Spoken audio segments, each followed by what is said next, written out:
বাঁশবাগানের মাথার ওপর চাঁদ উঠেছে, ওই মাগো আমার শোলক বলার কাজলা দিদি গো।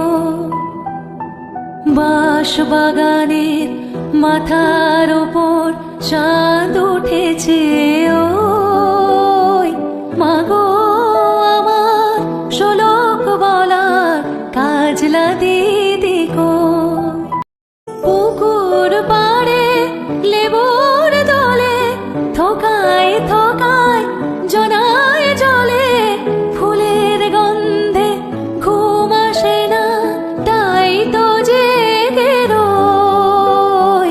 মাগো আমার শোলক বলার কাজলা দিদি গো। বাঁশবাগানের মাথার ওপর চাঁদ